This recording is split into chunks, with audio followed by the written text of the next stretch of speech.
South India shopping mall, the wedding మంత్ర. సరికొత్త wedding collection, south India shopping mall.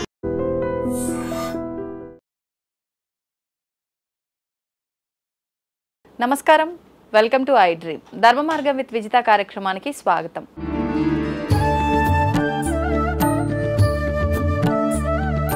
ప్రస్తుతం మనతో పాటు ఉన్నారు ప్రముఖ ఆధ్యాత్మికవేత్త, హనుమత్ మరియు శ్రీ విద్యా ఉపాసకులు బ్రహ్మశ్రీ డాక్టర్ శిస్లా జయశంకర్ గారు. ఇప్పుడు గురువుగారితో మాట్లాడి మరిన్ని విషయాలు తెలుసుకుందాం. నమస్కారం గురువుగారు. గురుగారు, సాధారణంగా ప్రతి ఒక్కరికి కావాల్సింది ఐశ్వర్యము, మంచిగా జాబ్లో నిలకడ ఉండి ఆ చేస్తున్న జాబ్లో సాటిస్ఫాక్షన్ ఉండాలి, అదేవిధంగా శాలరీ ఉండాలి, అన్ని సౌకర్యంగా ఉండాలి. కొంతమంది ఏళ్ల తరబడి ఉద్యోగం చేస్తూనే ఉంటారు, అలాగే ఉద్యోగాలు మారుతూ ఉంటారు, తగిన శాలరీ ఉండదు, హార్డ్ వర్క్ ఉంటుంది, గుర్తింపు ఉండదు, ఎంత పనిచేసినా కూడా సంపద కూడా తగినంత రాదు, వచ్చింది నిలవదు, ఇలా రకరకాలుగా ఇబ్బంది పడుతూ ఉంటారు. అంటే మొత్తానికి ఏదేమైనా ఐశ్వర్యం అనేది ఉండట్లేదు, రావట్లేదు, ఇవన్నీ ఇబ్బందులు. అవన్నీ లేకుండా ఏదైనా చిన్న పరిహారం కానీ మంత్రం కానీ చేసుకుంటే ఈ పరిష్కారం అనేది దొరుకుతుందా ఈ సమస్యకి? చాలా చిన్న విషయాన్ని అలవర్చుకుంటే వాళ్ళు ఐశ్వర్యవంతులు అవుతారు. ఐశ్వర్యం ఈశ్వరాదిచ్చేత్ అంటారు. ఐశ్వర్యం ఈశ్వరాదిచ్చేత్. ఈశ్వరుడు తలుచుకుంటేనే మనం ఐశ్వర్యవంతులం అవుతాం. సో జీవితంలో చాలామంది బాధపడుతూ ఉంటారు, జీవితంలో ఎదుగు బొదుగు లేకుండా ఉంది, ఈ వ్యాపారం చేసాము, ఆ వ్యాపారంకి వెళ్ళాము, మళ్ళీ అది మార్చాము, ఈ ఉద్యోగం చేసాము, ఆ ఉద్యోగం చేసాము, ఎన్ని ప్రయత్నాలు చేసినా మా కుటుంబం ఒక ఉన్నత స్థానంలోకి రావట్లేదు. ఐశ్వర్యం ఎప్పటికప్పుడు వచ్చింది వచ్చినట్టుగా ఏదో ఆ నెలకి సరిపోతుంది తప్ప మేము ఏదన్నా కొంత సంపద సృష్టించుకుందామంటే అవ్వట్లేదు అంటే ఈశ్వర అనుగ్రహం లోపించింది అని అనుకోవాలి. మనకు కావాల్సింది, ఆ మనుషులు మనం అలవర్చుకోవాల్సింది ఏంటంటే ఈశ్వర కృప కావాలి, ఈశ్వరుడి యందు భక్తి కావాలి. కానీ గురువుగారు, ప్రతి ఒక్కరూ ఐశ్వర్య ప్రాప్తి అంటే లక్ష్మీ అమ్మవారిని ఆరాధిస్తుంటారు కదా, కానీ చేయాల్సింది ఈశ్వరుడి ఆరాధన. ఈశ్వరునాథ ఐశ్వర్యం ఈశ్వరాదిచ్చేత్. లక్ష్మీ అమ్మవారికి ఈశ్వరుడికి తేడా లేదు. ఓకే, మీకు ఇక్కడ అంటే మన ఆధ్యాత్మికంగా మనం తెలుసుకోవాల్సిన విషయం ఏంటంటే విష్ణుమూర్తికి ఆడవేషం వేస్తే అమ్మవారు, లక్ష్మీదేవికి మగవేషం వేస్తే శివుడు. ఓకే, సో పరమేశ్వరుడు విష్ణుమూర్తి పక్కన లక్ష్మీదేవి అంశతో ఉంటాడు. శివుడు పక్కన ఉన్న అమ్మవారు విష్ణుమూర్తి అంశ. అంటే వీరు ఎక్కడున్నా అభేదం ఉంటారు, భేదం లేదు. పార్వతీ పరమేశ్వరులకు అభేదం, లక్ష్మీనారాయణులకు అభేదం, శివకేశవులకు అభేదం, కానీ భక్తులకి మాత్రం భేదాభిప్రాయాలు ఉంటాయి. సో కావాల్సింది ఏంటంటే ఎవరైనా సరే ఐశ్వర్యాన్ని పొందాలి, మీ జీవితంలో అభివృద్ధి సాధించాలి అంటే ఖచ్చితంగా మీరు పెంపొందించుకోవాల్సింది శివభక్తి. అంటే శివభక్తి లేని వాళ్ళ దగ్గర ఐశ్వర్యం లేదా అంటే వాళ్ళు గత జన్మలో చేసుకున్న పుణ్యకర్మల ఆధారంగా ఈ జన్మలో ఐశ్వర్యం పరమేశ్వరుడు ఇచ్చి ఉండొచ్చు. పరమేశ్వరుడు నా భక్తుడైతేనే ఐశ్వర్యాన్ని ఇస్తానని అన్నాడు కదా.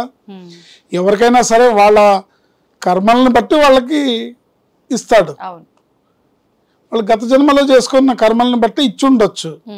కానీ ఈ జన్మలో మనం కావాలనే తాపత్రయం మనకైతే ఎప్పుడైతే ఉందో, లేదు కానీ కావాలనే తాపత్రయం ఉందో, అది కేవలం ఈశ్వరుడి యందు భక్తితోనే, శివభక్తితోనే సాధ్యపడుతుంది. జనరల్గా పెద్దవాళ్ళు పూర్వకాలంలో మునులు, ఋషులు కానీ లేదా బాగా చదువుకున్న వాళ్ళు కానీ, ఉపాసకులు కానీ జనరల్గా ఏదన్నా వాళ్ళ కోపం వస్తే శపిస్తారు కదా. శాపాల్లోకి అత్యధికమైన పెద్ద శాపం ఏంటి తెలుసా? నీ ఇంట శివభక్తి లేకుండా ఉండుగాక అనేది చాలా పెద్ద శాపం అన్నమాట. ఏ ఇంట్లో ఈశ్వరారాధన, ఏ ఇంట్లో శివభక్తి, ఏ మనిషి దగ్గర శివభక్తి లేదో వాడంత పాపాత్ముడు ఇంకోళ్ళు లేడు అని అర్థం. నీకు శివభక్తి కలుగకుండుగాక, నీకున్న శివభక్తి పోవుగాక అని ఎవరైతే శపిస్తారో అది చాలా పెద్ద శాపం అన్నమాట. ఇంకా ఏదన్నా కూడా అది పరమేశ్వరుడు అనుగ్రహం కింద తీసుకొని అవి పనిచేయవు, కానీ ఇది పెద్ద శాపం అవుతుంది.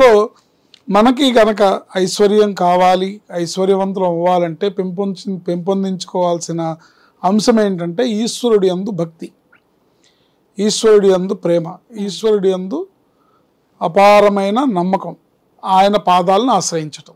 ఇది చేయడం ద్వారా అద్భుతంగా ఐశ్వర్యవంతులు అవుతారు. సూన్ ఆర్ లేటర్ ఎప్పటికైనా సరే ఆయన అనుగ్రహాన్ని పొందాల్సిందే. మనం పురాణాలు చదువుకున్నాం కదా, ఏ రాక్షసులకు ఏ వరం ఇవ్వాలన్నా ఆయన బోళాశంకరుడు. వాడి అర్హత కూడా చూడకుండా ఆయన ప్రసన్నం అయితే సరే పోరా ఇచ్చేస్తాడు. అంతటి మనసున్న భగవంతుడు ఆయన. మానవులను అయితే మనం ఇంప్రెస్ చేయాల్సి ఉంటుంది, కానీ భగవంతుడు ఆయన బోళాశంకరుడు. భక్తి అనే పుష్పాన్ని ఆయన పాదాల దగ్గర సమర్పిస్తే పరవశించిపోతాడు ఆయన. సో ఐశ్వర్యం పొందాలంటే ఈశ్వర భక్తిని పెంపొందించుకోవాలి. దీంట్లో కూడా క్రమం తప్పకుండా ఎవరైతే మాకు భక్తి ఉందండి కానీ ఏం చేయాలో తెలియట్లేదు, మేము శివాలయానికి వెళ్తున్నాం, ప్రదక్షిణాలు చేస్తున్నాం, దండం పెట్టుకుంటున్నాం, అప్పుడప్పుడు అభిషేకాలు చేసుకుంటూ ఉంటాం ఇలా అంటారు.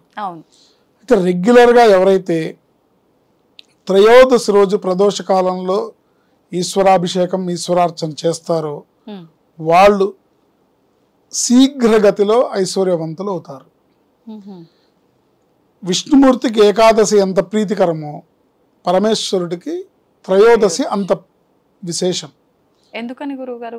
త్రయోదశి రోజు ప్రదోష కాలంలో పరమేశ్వరుడు కైలాసంలో ఆనంద తాండవం చేస్తూ ఉంటాడు. ఆయన ఆనంద తాండవం చేస్తుంటే ఆ తాండవాన్ని చూడడానికి ముక్కోటి దేవతలు ఆ సమయంలో ఆయన సన్నిధిలో ఉంటారు. ఆ సమయంలో శివుణ్ణి గనక మనం అర్చిస్తే, పూజిస్తే, అభిషేకిస్తే ముక్కోటి దేవతానుగ్రహం లభిస్తుంది, సర్వదేవతానుగ్రహం లభిస్తుంది. కనుక ఎవరు ఐశ్వర్యవంతులు అవ్వాలన్నా త్రయోదశి రోజు ప్రదోషకాలం. ప్రదోషకాలం అంటే సూర్యాస్తమయానికి 45 నిమిషాల ముందు, 45 నిమిషాల తర్వాత. ఈ 90 నిమిషాలని ప్రదోషకాలం అంటారు. ఈ ప్రదోషకాలంలో ఎవరైతే శివుడి యందు అర్చనలోను, శివభక్తితోను, శివనామస్మరణతో, శివుడి యొక్క సన్నిధిలో మీరు దేవాలయంలో చేసుకోండి, మీ ఇంట్లో చేసుకోండి, దేవాలయానికే వెళ్తేనే ఆయన అనుగ్రహం లభిస్తుంది అనుకోద్దు. ఈశ్వరుడు సర్వత్రా వ్యాప్తించి ఉన్నాడు.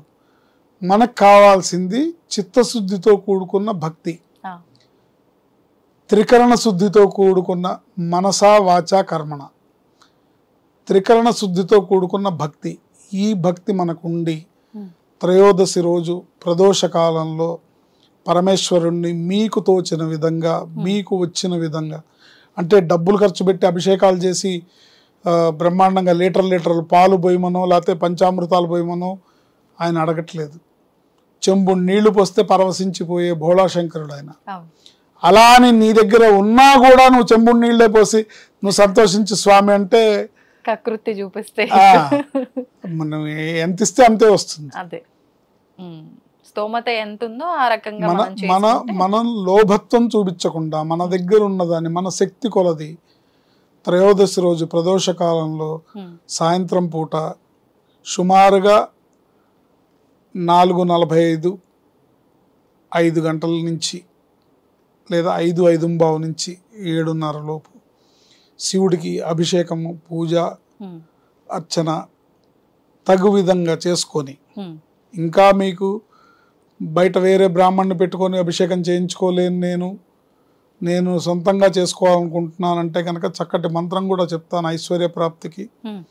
శ్రీం నమఃశివాయ, నమఃశివాయ సాంబాయ శాంతాయ పరమాత్మనే, శ్రీం నమఃశివాయ.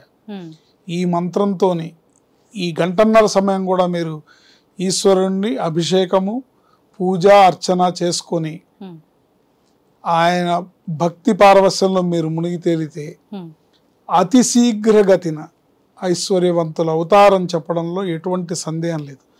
ఈ త్రయోదశి నెలలో 2 సార్లు వస్తుంది. శుద్ధ త్రయోదశి, బహుళ త్రయోదశి. పౌర్ణమికి ముందు వచ్చే త్రయోదశి, అమావాస్య ముందు వచ్చే త్రయోదశి, 2 విశేషమే. 2 సార్లు విశేషమే, 2 సార్లు చేసుకోవాలి. ఇప్పుడు ఏకాదశి వ్రతం 2 ఏకాదశులకు ఉంటారు కదా, అట్లాగా త్రయోదశి వ్రతాన్ని ఆచరించి ఎవరైతే ఈశ్వర భక్తిని పెంపొందించుకొని నమశివాయ సాంబాయ శాంతాయ పరమాత్మనే శ్రీం నమశివాయ.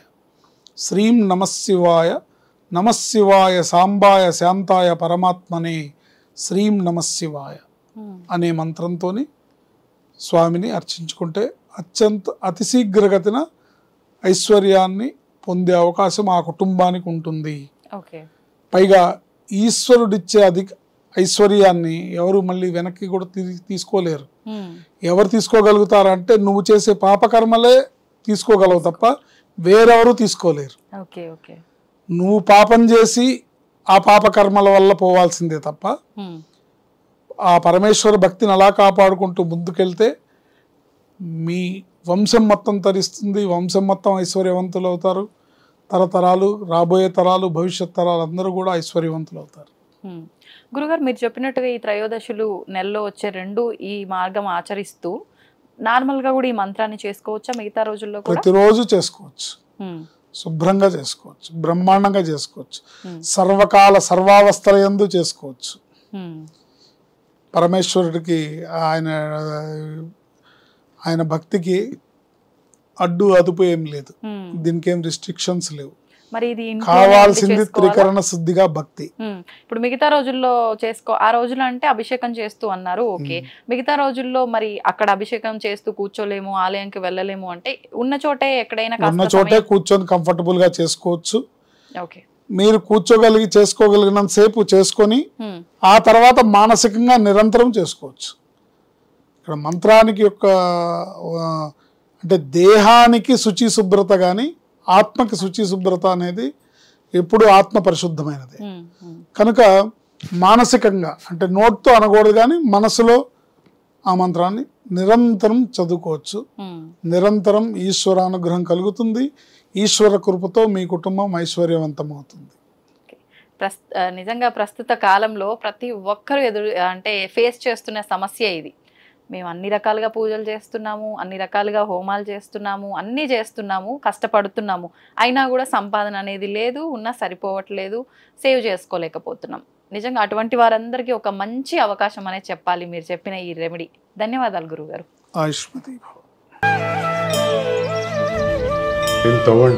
తవ్వుతూనే శివలింగం సరే దాన్ని అట్లా కప్పేసేయండి, చూపించదండి.